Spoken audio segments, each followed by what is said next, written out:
Disonantni tonovi nisu dolazili samo izvan Hrvatske, već su se osjetili i na hrvatskoj političkoj sceni, jer potporu Titu ne daju samo političari drugih republika, nego i dio hrvatskog partijskog rukovodstva. Počinje se kod nas govorkati i pitati šta to znači. Znači li to da će se Jugoslavija u skoro vrijeme početi raspadati ili da će se stare svađe ponovno ponoviti? Neće nikada! I neće nikada. Bilo socijalističke Hrvatske i otkucaje njenog srca, čuli ste spontano i neposredno, snažno i nedvosmisleno u Splitu, Dubrovniku, Ludbregu, Koprivnici, Varaždinu i Zagrebu i svuda kuda ste se kretali.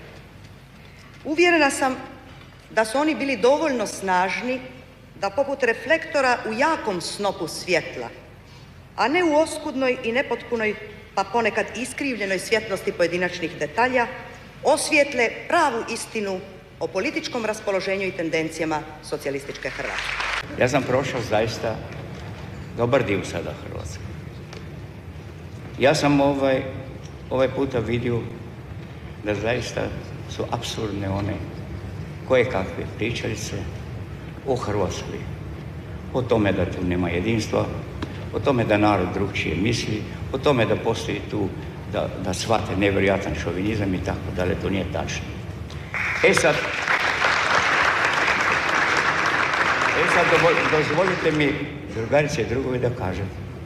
Ima mjesta u Hrvatskoj gdje su pojedini punkti, gdje ih ima malo, par žarišta, gdje su se umešali neki ljudi koji i ne stanuju, i ne žive tamo, i mute tamo, i hoće da raspire ono staro što je bilo, staro ono mržnje. Jasno da mi njima nećemo dozvoliti to, da raspiruju mržnju. Pa bili to Srbi ili Hrvati ili komu drago. Nećemo. Ja ne bih htio da neko misli da ćemo mi samo sada, recimo, po Hrvatima, oni koji su Hrvati pa su šovinistički nastrojeni, tih nema mnogo.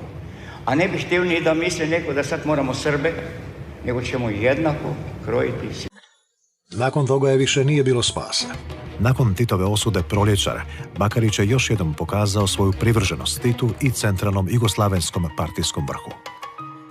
Mi smo na drugoj strani barikade i to treba da bude jasno. Na tu drugu stranu barikade su se oni stavili, ne mi. I tu treba sasvim jasno reći popa, popa, bobo, bob. I kad se k vama pojavljuju da se prebrojavate u fabrici, onda je vaše pravo da im kažete ne, marš van.